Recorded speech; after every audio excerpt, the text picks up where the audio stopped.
Pilipinas, ang pinaka-common na cause of liver cancer and cirrhosis is still hepatitis B. So marami sa mga pasyente, nahihiya sila ipaalam na may hepatitis B sila kasi it's more known as an STD. Kung mismo kasi ay carrier ng hepatitis B. Parang feeling ko, mas malubha pa yung depression nila kaysa dun sa actual liver disease nila. I hope if meron kang loved one na may hepatitis B, do not discriminate. Hindi po ito nakakahawa. Kayo ay carrier ng hepatitis B or C o kahit anong hepatitis, so huwag kayong matakot. Gusto nila maliwanagan pero hindi nila alam na may nag-e-exist na organisasyon that would be able to help them. For those cases po, meron naman po talagang maasahan na PhilHealth benefits. Di ba?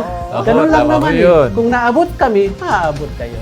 Okay, that's very nice po. Magandang araw mga ka-PhilHealth. This is JJ once again, welcoming you to In Good Health, the PhilHealth Podcast. Real talk, real care, real health. The Papo Series. And I'm RC Torres from Papo. Ma'am, Yes, magkasama ulit tayo. see you again. Kumusta? Alright, so I understand this is another episode of the Papo Series, no True, ma'am? yeah. Ilang episodes pa ba tingin mo?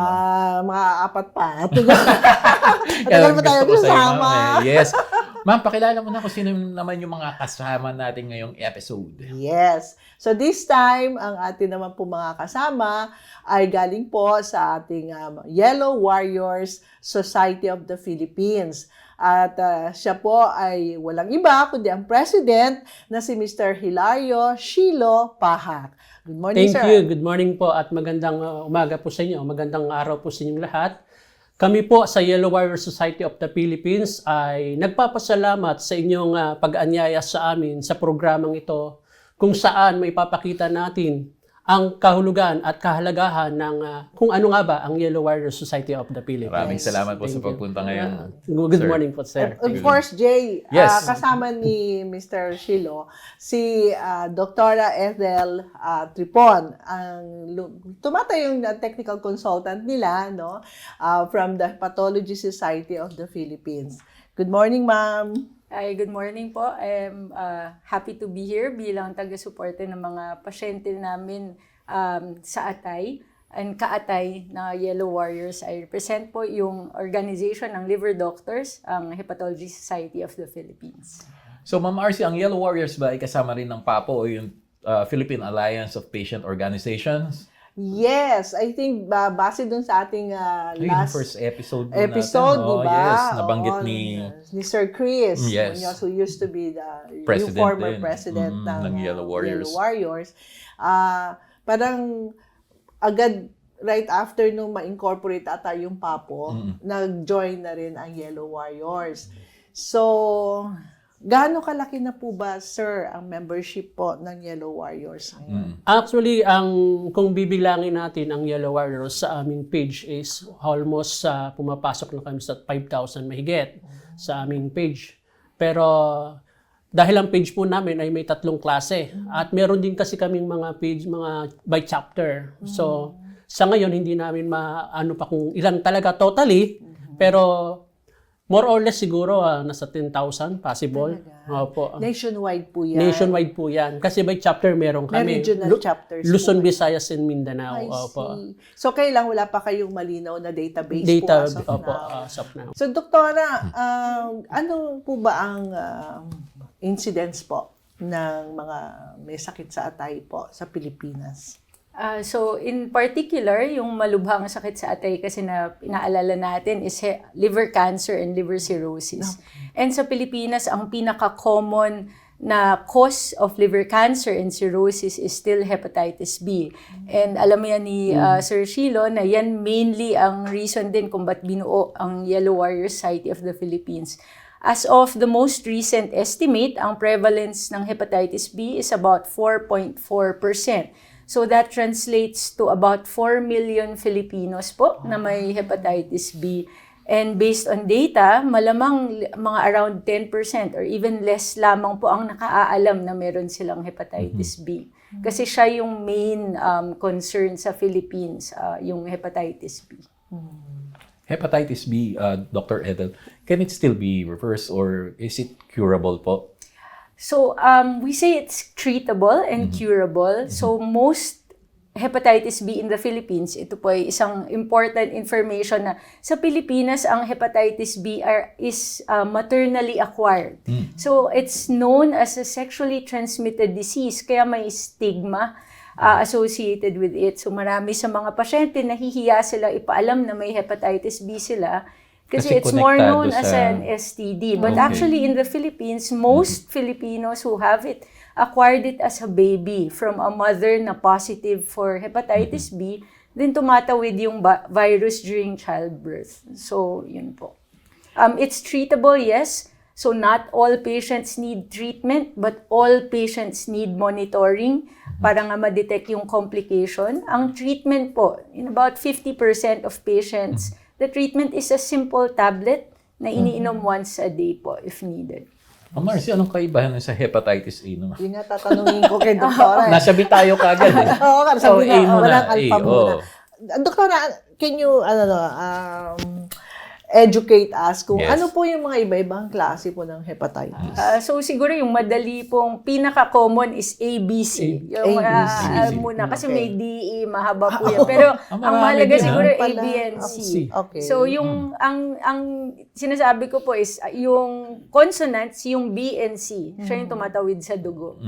So yung through mother to child, yung B and C, both B and C are sexually transmitted and be transmitted sa mga contaminated needles, no? So those who share needles sa tattooing, no? Technically anything na may sharps, no? Halimbawa, manicure, pedicure implements, sa barbero, yung nire-reuse na blade.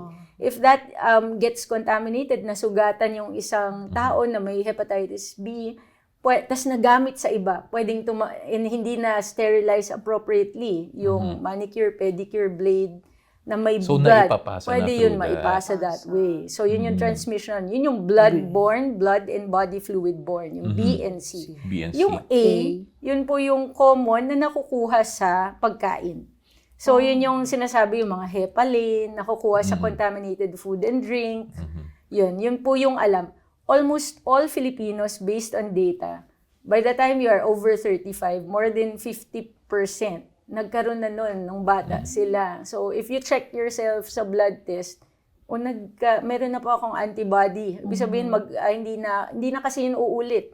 Pag nagka-hepatitis A ka, gagaling siya One ng time pusa, lang po, tapos hindi ka na magkakaroon ulit. Okay, Ganun that's po siya. good. So, yun yung Opo. sa Hepa A. Usually, ano po yung reasons para sa mga contamination? Ano po yung mga sources po ng contamination? So, sa A, ang ano po is sa pagkain na contaminated food and drink. So, hindi malinis, na food preparation, water sources kasi contaminated by stool. Yun, bawa, yung hindi maayos na source ng inumin, yun po pwede. Common din yung halimbawa, half-cooked yung mga seafood, di ba? Yung mga talaba na kilaw. Mahilig pa naman tayo sa ganyan.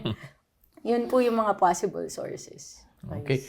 Sir Shilo, what led you to this advocacy po? Paano ho kayo nasali sa Yellow Warriors? Actually, as Yellow Warriors officers now, I mean, may nagkasakit pa ba sa pamilya o kayo mismo? ako mismo kasi ay carrier ng hepatitis B. Okay.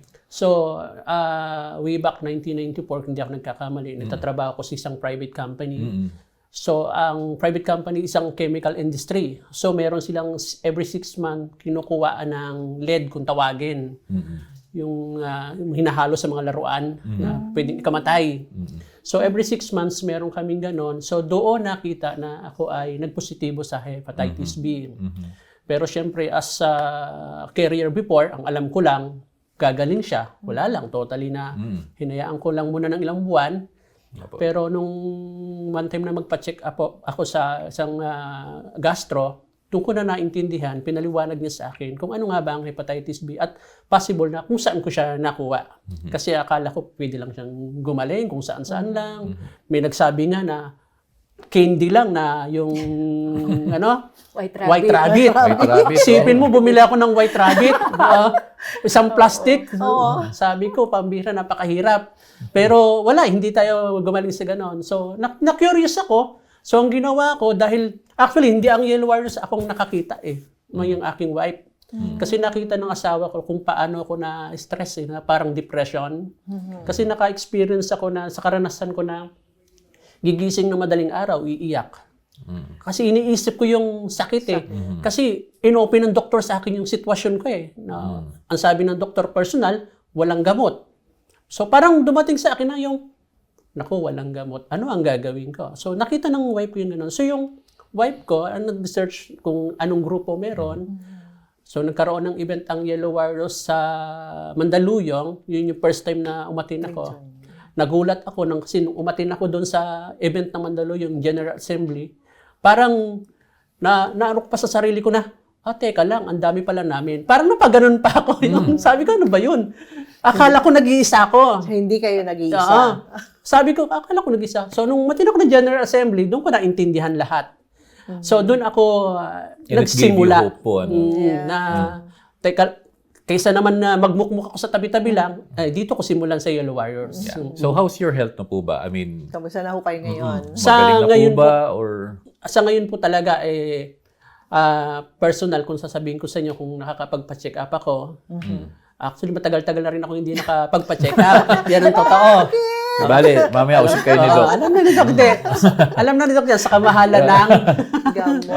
yan yung totoo. I see. So, pero, naniniwala naman ako na sa lakas nating ito, ano tayo? Pero Ma'am Healthy. RC, president na po si Sir Shiloh ng Yellow Warriors. So, paano kaya siya nakikipagtulungan sa mga groups na, Yun nga. di ba?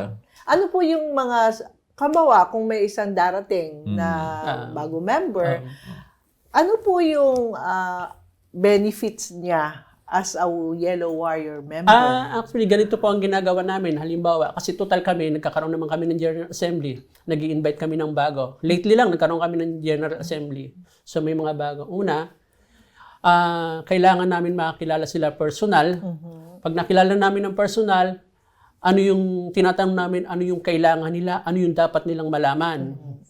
Unang-una kasi kailangan namin ipaunawa muna yung sakit mo na dapat maintindihan mo. Kasi tayo, ang karaniwang kasing tao, ang mindset kasi ng tao na sabihin natin ang totoo, hepatitis B, nakakahawa yan Hepatitis B, nakakahawa yan. Yan ang katwiran ng tao Yan ang totoo kaya maraming tao na natatakot. So ang ginagawa namin dun sa mga bago, unang-una ang ginagawa namin, ipinapaintindi muna namin na ito ang dapat ninyong gawin. The second time, tsaka namin sila nire-refer kung saang doktor sila malapit at nire-refer din namin sila sa HSP. Kasi sila ang higit na mas nakakaunawa. Tapos sila rin, ini-invite namin as a guest speaker kasi sila rin ang higit na makakapagpaliwanag ng mga bagay-bagay tungkol sa hepatitis B and C. So kasi medyo nakakaano yun, nakakabawas ng alaala, ng bigat ng damdamin kung maliliwanagan ka ang mga members na ganyan. Kasi katulad nga sa amin, doktora kanina, parang mga ilang milyon yung posibleng may hepatitis. Marami. Pero ilan lang yung members ninyo ngayon, no? So ibig sabihin, meron disconnect pa doon sa mga iba nating kababayan na may sakit din ng hepatitis, na baka may mga nararamdaman din sila, no, na gusto nila maliwanagan pero hindi nila alam na may nag-e-exist na organisasyon that would be able to help them. Actually, ma'am and sir, ang ginagawa kasi namin nito, mga nakarang previous year, nagkakaroon kami ng programa, halimbawa nagkakaroon kami sa mga school, ino-open namin. Sa mga church organization, nagkakaroon kami ng tawag dito, seminar. Nag-i-invite kami ng doktor sa programa ng Yellow Warriors Society of the Philippines. Siyempre, ini-invite namin HSP. Mahirap naman kung kami lang ang magpaliwanag. Hindi naman po kami, kailangan namin talaga ang mga doctors. So, doon namin pinapaintindi unti-unti hanggang sa maintindihan nila kung ano yung hepatitis B and C na dapat huwag nilang katakutan, pandirian. Sabi ko nga sa isang testimony ko noon sa General Assembly, kung ang hepatitis B lang nakamamatay, lahat ng kaaway ko, didikitan ko. Diba? Pero hindi nga Ayaw natin ng gano'n. Diba? Ayaw natin ng gano'n. Kumbaga, ang ini-encourage natin dito, yung maabot sila hindi yung masaktan Tama po. Ilang taon po ang pinakabata ninyong member? Kung hindi ako nagkakamali, ma'am, ngayon meron siguro mga 18 years old. Pero may bata. Sa mga Kasi you go to school base sa explanation nila, Doc, before sa mga General Assembly, may mga baby eh. Ay, talaga? Oo. As Sa mga na... Tulad yung nasabi ni Doc kanina. Which no? is dapat hindi po. Kasi since the 1990s, meron na pong birth dose vaccination for hepatitis B. Oo. And sa Pilipinas, batas po siya. It's a national law na lahat po ng pinapanganak na sanggol within 24 hours should get the birth dose ng hepatitis B vaccine, and libre po ito. Both from PhilHealth in the maternal child newborn package, and also as part of yung expanded program of immunization ng DOH. So there's no reason why any Filipino should not get the Hep B vaccine, and that's been in existence for decades. Kaya nalulungkot actually. Ako pang may patient na papasok sa clinic and 16 years old kasi dapat nabakuna. Kung nabakunahan siya at birth, hindi siya sana nagka-chronic hepatitis B. Pero wala naman naging issue parang wala naman ako narinig naging issue ng HEPA vaccine no? Katulad nung Vaxia. Wala, it's one of the safest and oldest vaccines. Binabakuna po siya sa buntis. Oo. And so it's safe even in preterm infants. But yun yung misconception kasi. So yun yung lagi namin ina-advise kung ikaw ay buntis. Number 1, magpa-prenatal hepatitis B test. If you're positive, wag matakot. Yeah. Just make sure na yung anak po ninyo ay mabakunahan within the first 24 hours of life. And then matapos yung pentavalent vaccine na libre sa health center galing sa government in the first year of life. And that's already offers more than 90% protection na hindi ka na makahawak kahit positive yung mother. And yun nga po yung kasama din ho sa newborn care package. Din ng Kasama PhilHealth po siya na- sa newborn care package. Requirement yun ng PhilHealth na para i-reimburse na dapat nabigyan yung bata ng Hep B vaccine. Pero nakakapagtaka, no? Kasi like, there are two points or two step na, kumbaga, talaga pwede nating ma-eliminate ng HEPA, no? Ang HEPA B kasi yung mother pa lang, no? Pwede na siya magpa-vaccine. Tapos, pag nanganak na siya, yung bata naman. So, makaka-capture na sana yun. And then, wala na sana tayong problema down the line. Kaya lang, yun nga, no? Bakit meron pa rin at meron na at birth, ay meron pa rin ang mga babies. Yung question ba po is, I think yung problema is, nagkaroon tayo ng period po, no, especially during COVID na yung pagbabakuna went down. Yeah. Nagkaroon tayo after yung issue ng Vaxia kung saan nagkaroon ng kawalan ng tiwala yung public sa vaccines, which is bad because yung hepatitis B is the first cancer-preventing vaccine. Kasi if you prevent Hep B, you prevent liver cancer. So it's very safe. There is already decades of data po na wala siyang And a sure way nga po to avoid liver cancer It's nga po. if you get protected against hepatitis B, you decrease. Of course, hindi po ibig sabihin na hindi ka na iinom ka na ng alak. May mga iba pong cause ng liver cancer. It's not a guarantee. Like fatty liver and pag-inom ng alak or paninigarilyo. Hindi po siya hindi siya anting-anting. Parang gano'n. Baka magkaroon tayo ng misinformation. Opo. So at least yun na, maliwanag yun ha. Kahit nabakunahan kayo ng bata, huwag pa rin ho nating abusuin ng ating katawan, syempre. And of course, PhilHealth will be there, no? To give you primary care nga rin po for early screening so ng mga sakit. Opo. Kasi part nga ng ating mga benefit packages ng may mga kasama na tayo na So far ano po ang nakikita pa ninyong mga potential na benefits or needed pa? Kasi PhilHealth as of now, you're very familiar naman ng mga maraming mga benefit packages regarding the liver disease na kino-cover ang PhilHealth. Ano po? So, ano pa po ang pwedeng yung moving forward na pwede pang madagdagan or maibigay pa para mas kampante po kayong lahat na meron pong sakit sa atay? Actually, sa amin, sa Yellow Warriors po, ang una naming talagang gustong mangyari sa PhilHealth, ma-cover lahat ng anong dapat i-cover sa hepatitis. Kagaya ng DNA. Sobrang napakamahal po kasi niyan eh. Hindi pa ho yan covered ngayon. Hindi pa yata po covered yan ngayon. Sa totoo lang, tatapatin ko kayo, huling covered ko, DNA ko dyan is nasa running 5,000. So, malaki talaga. Taas. So, pero kung sa karaniwang trabahador yan, kagaya ng isang mga rider, hindi kakayanin. So, marami sa Yellow website of the Philippines, hindi yan nagagawa. Kung di ako nagkakamali, Doc, every 6 months yan dapat gawin, every 3 months. Oh, ideally po, at least once a year kung hindi kaya. Kaso, medyo mahirap. So, ang request lang sana namin sa PhilHealth, ma-cover lahat. Lahat na, totally. Kung kaya nang i-cover lahat na.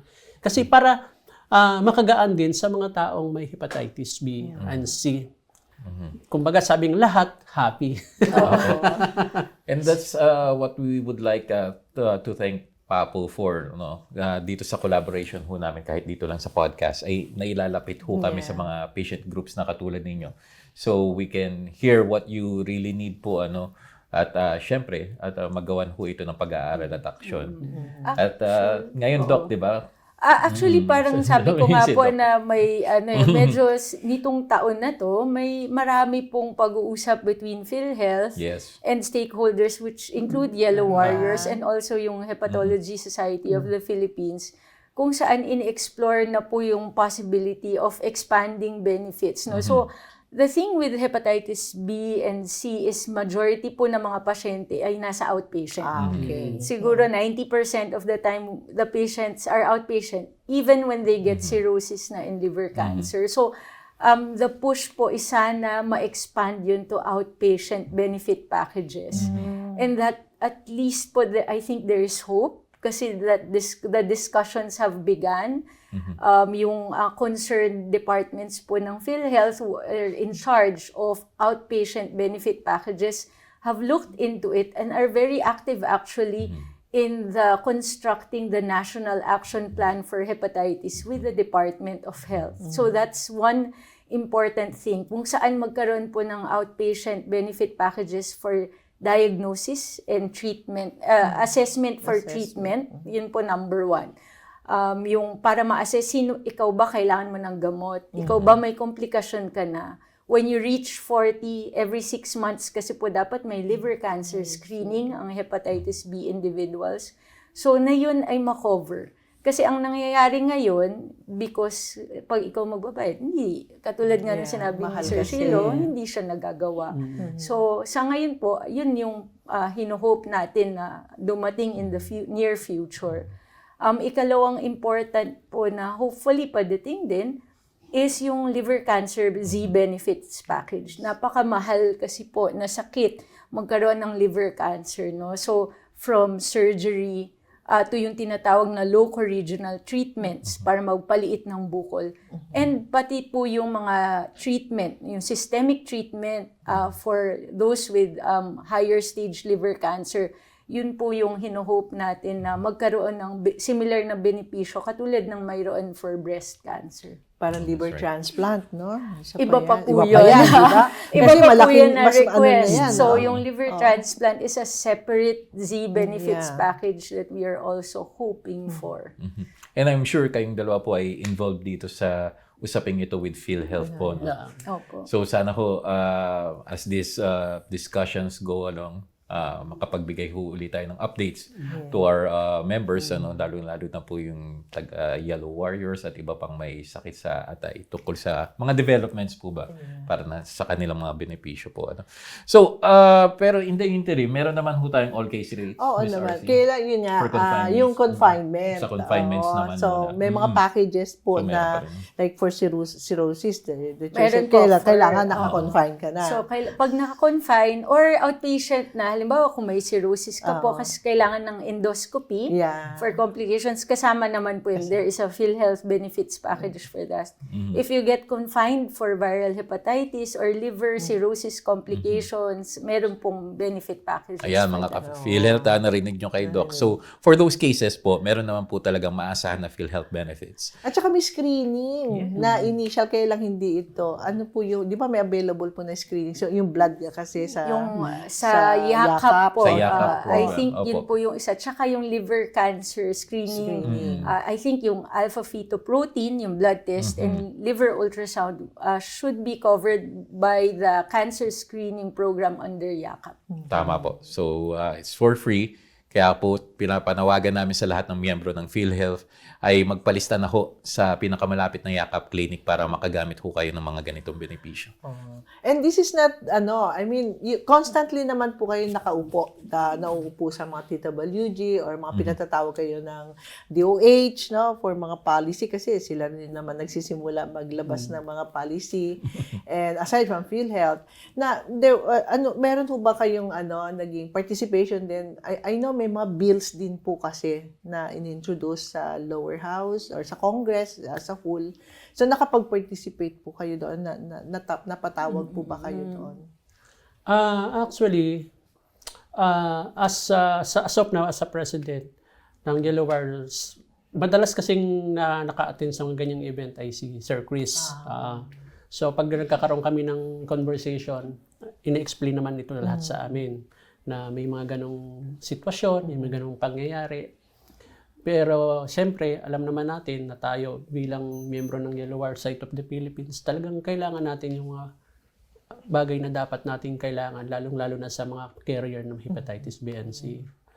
So at least pinapakinggan yung mga boses ninyo, yung mga suggestion ninyo para mas ma-improve or mas mapaganda yung mga benefit packages or mga health policies natin.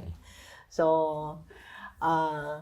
So, nasabi din ni Sir Shilo na right now, in thousands na rin po yung miyembro ng Yellow Warriors. Approximately. And siguro marami pa tayong hindi naabot na pasyenteng may kaparehong kalagayan, sir. So, ano po yung mensahe nyo sa kanila? Saan po ba nila kayo mahahanap kung gusto nilang humingi ng tulong sa inyo or assistance? Lalo na yung sa sinasabi nyo, may mga programs so kayo ng information dissemination tungkol sa awareness about it, kung ano yung mga dapat gawin. Saan po nila kayo pwedeng hanapin?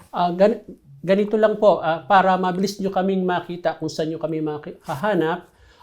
Sa Facebook po, meron kaming page ng Yellow Warrior Society of the Philippines. Search nyo lamang po yan.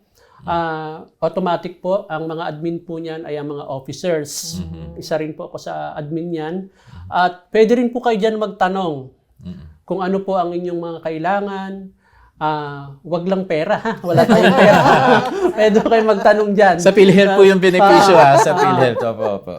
At doon naman po sa aming mga gaya namin, medyo nahihiya talagang lumabas. Totally, meron talaga yan eh. Opo. Lalo na yung nadidiscriminate sa work. Marami yan eh.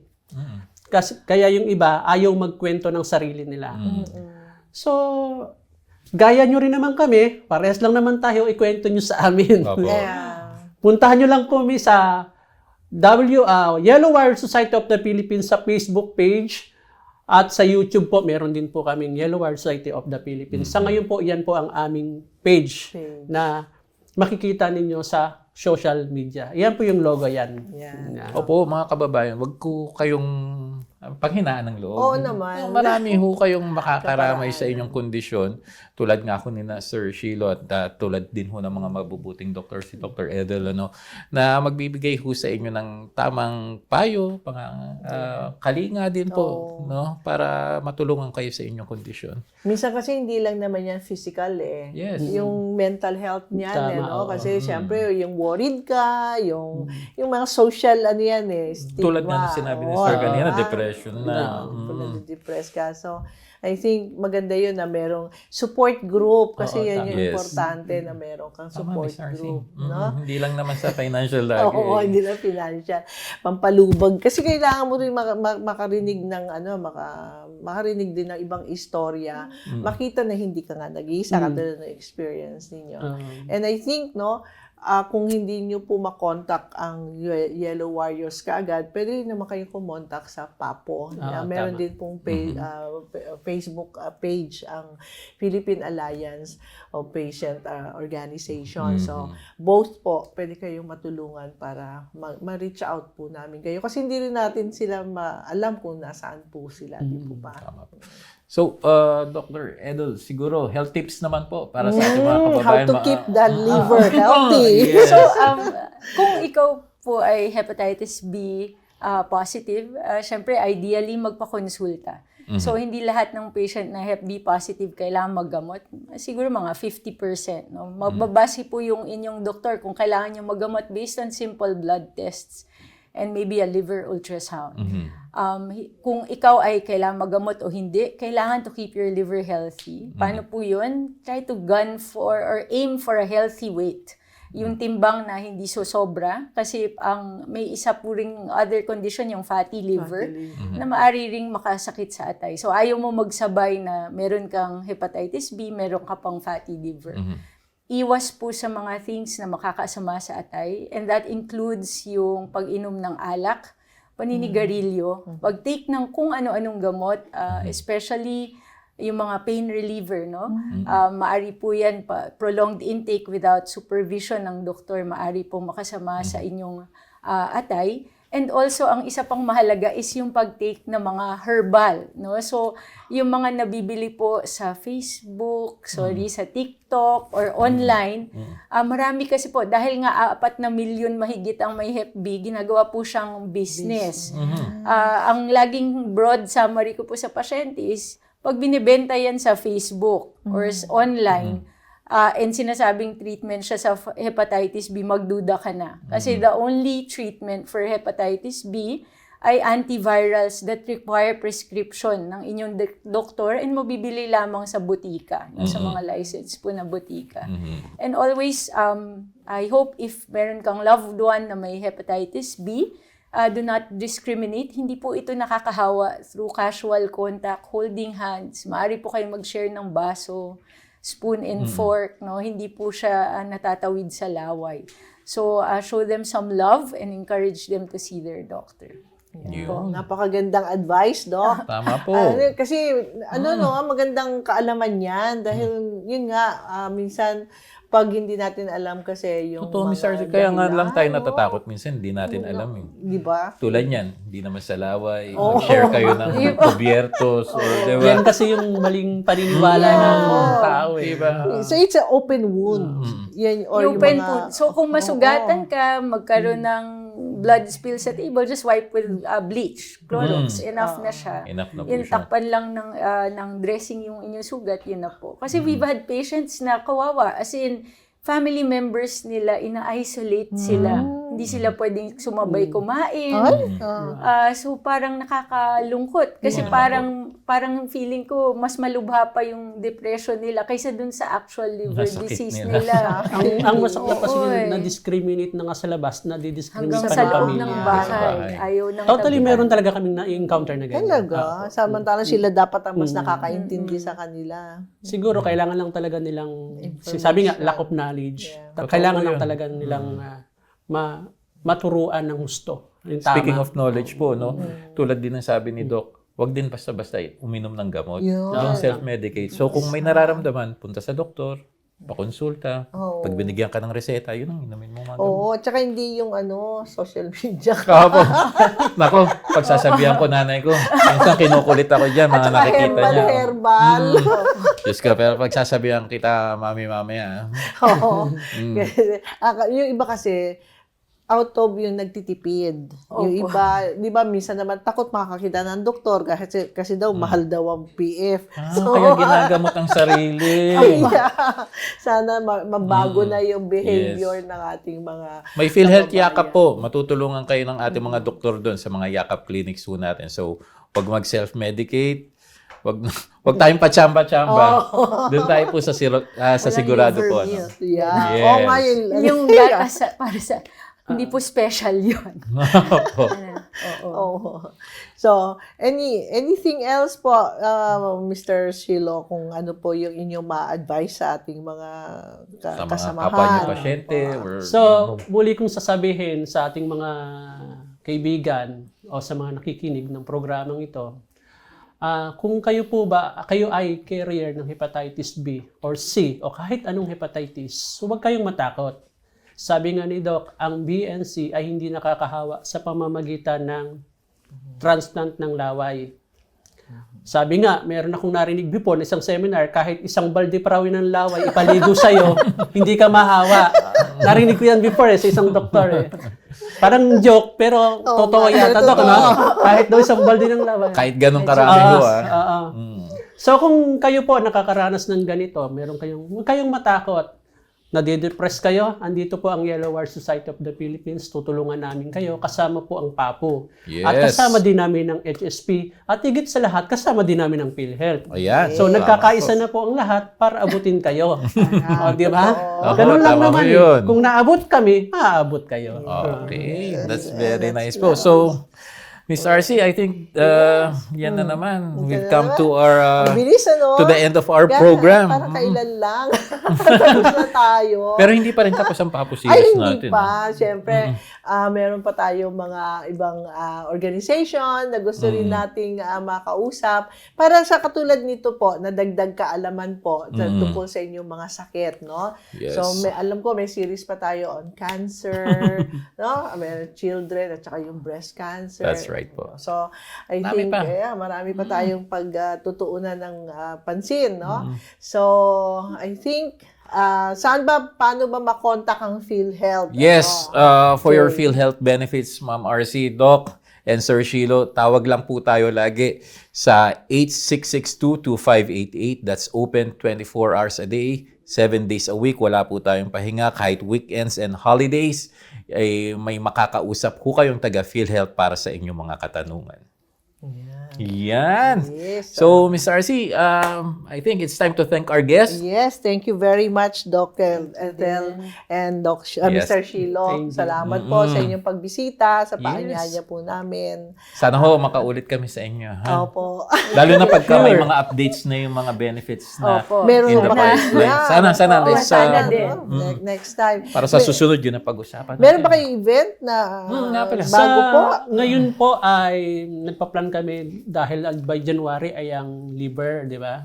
So, ang Yellow Wire Society of the Philippines ay meron kaming preparation na gagawing liver run. Liver So, on run. process pa naman po siya, kaya hindi pa namin ma-post. Okay. Kung hindi ako magkakamali, gaganapin namin ito sa UP. Sa Pero UP. kung ano man po, ipopost na lang po namin ito sa page para alam naman po ninyo kung kailan ito at exact location. Sige Okay. po. Share niyo po rin sa amin Okay po. para at least We'll help you po. makatulong po kami. Thank you po. And that's it for us, mga ka-PhilHealth. Thank you so much for joining us in Good Health, the PhilHealth Podcast. Real talk, real care, real health. The Papo Series.